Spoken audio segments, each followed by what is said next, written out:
আসসালামু আলাইকুম ভিউয়ার্স, আশা করি সবাই ভালো আছেন। আমার অন্তঃস্থল থেকে সবাই শুভেচ্ছা ও অভিনন্দন জানাচ্ছি। আমি আজকে অনেকগুলি ভিডিও দেখলাম যে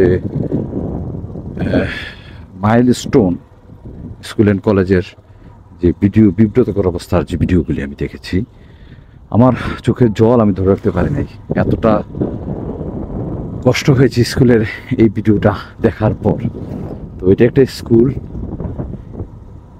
আমি ডান পাশে কবরস্থান আমার।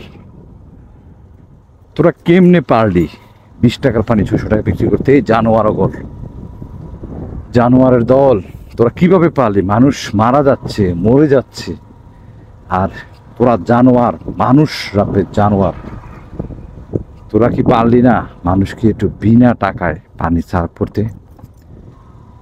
আল্লাহ যেন তোদের মৃত্যুর সময় যেন পানি তোদের নজরে না দেয়, তোদের চোখে না দেয়, তোরা যেন পানি দেখতে না পাস মৃত্যুর সময়। আমি সেই দোয়া করে গেলাম। আমি না, শুধু বাংলার 19 কোটি মানুষ যেন এই দোয়া করে, এবং তোদেরকে যেন লানত দেয় তোদের জিন্দিগির উপর, যে মানুষ মরা যাচ্ছে, পানির জন্য একটু কাতরাচ্ছে তার শেষ অন্তিম মুহূর্তে। আরে পশু পাখিও তো তোদের মতো আচরণ করে না, যে আচরণটুকু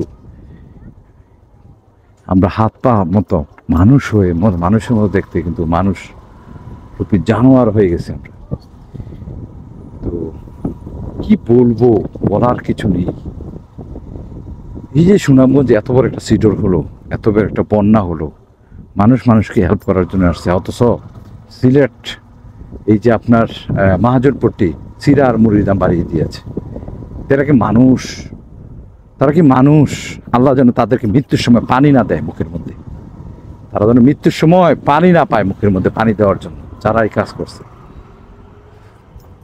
তারপরে দেখেন আপনার চাঁদপুর, নোয়াখালী, কুমিল্লা যে বন্যা হয়ে গেল, নোয়াখালী ফেনীতে, এই বন্যার সময় দেখেন জানোয়ার কোথায় পাওয়া যায় দেখেন। বন্যার সময় তখন আপনার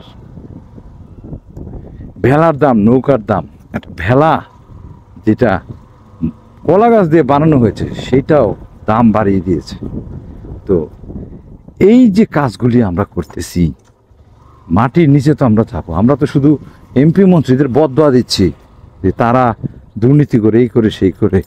ভাই একটু দেখেন তো, এরা খারাপ না এই সাধারণ মানুষগুলি খারাপ? আমি জানতে চাই এই মানুষগুলি জানোয়ারের চোখ কতটা বিভদ্র অবস্থা, জানোয়ারের চোখ কতটা খারাপ এই মানুষগুলি।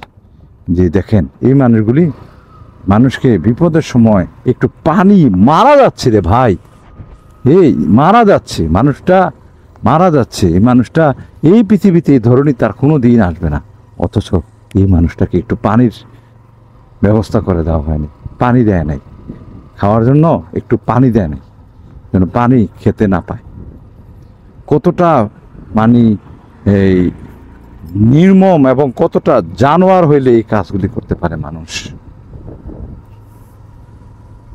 তো এইগুলা পানি, এই মানুষগুলি যেন মৃত্যুর সময় পানি না পায়। আমি বদদোয়া করে গেলাম, যদি এক ওয়াক্ত নামাজ আমি পড়ে থাকি, আল্লাহর কাছে একবার যদি ফরিয়াদ জানিয়ে থাকি, এইসব অমানুষের দল যেন কোনো দিন, মানে আল্লাহ তাআলা যেন মাফ না করে কোনো দিন এইসব অমানুষের দলদেরকে।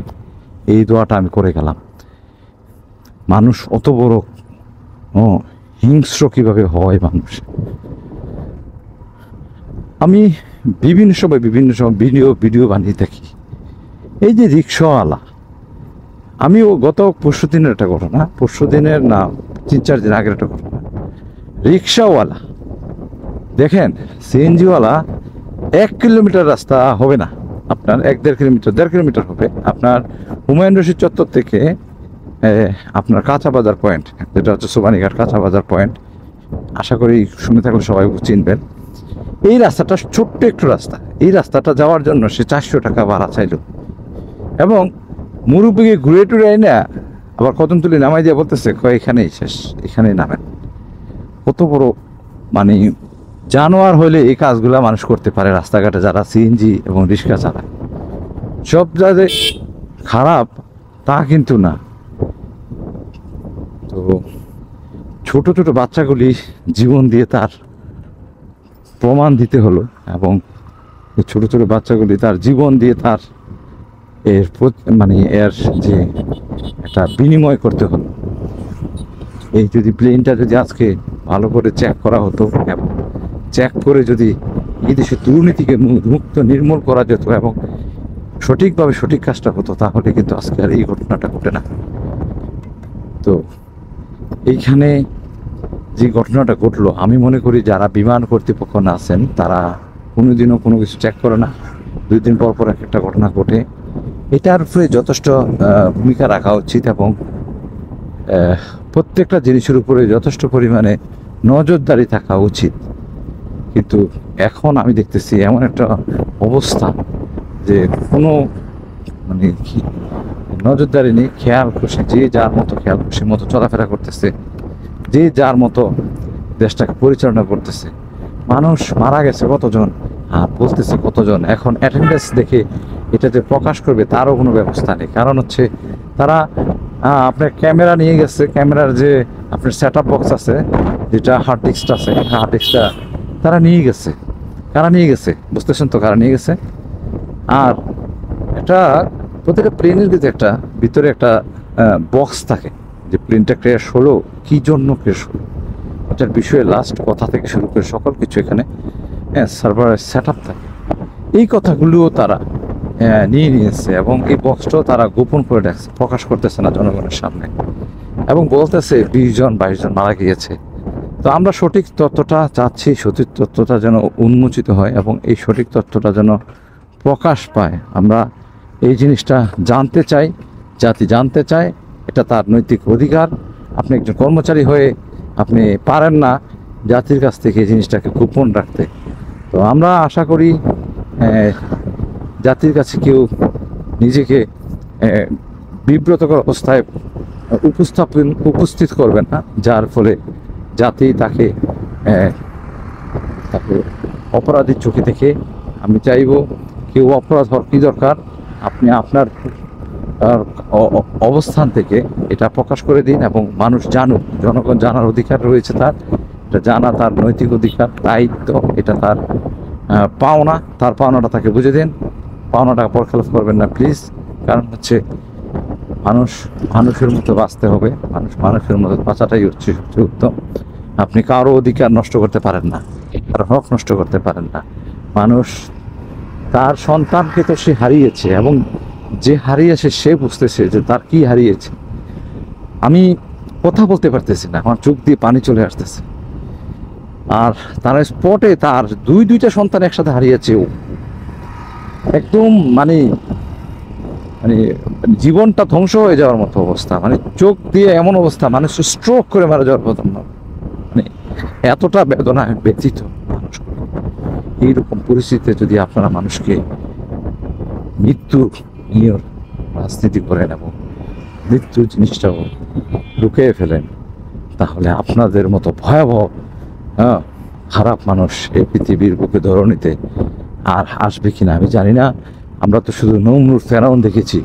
আপনি নিজেকে এমন কোনো কাতারে স্থান করবেন না এবং উপস্থিত করবেন না এবং নিজেকে পরিবেশন করবেন না যেখানে দাঁড় করালে আপনাকেও সেরকমভাবে মানুষ মনে করে। এইটা আমরা আশা করি না। আর আমি আজকের ভিডিওটা খুব দুঃখ বেদনা করে ভিডিওটা করলাম, কারণ হচ্ছে আমার এই ভিডিওটা খুব কষ্ট হইতেছে করতে।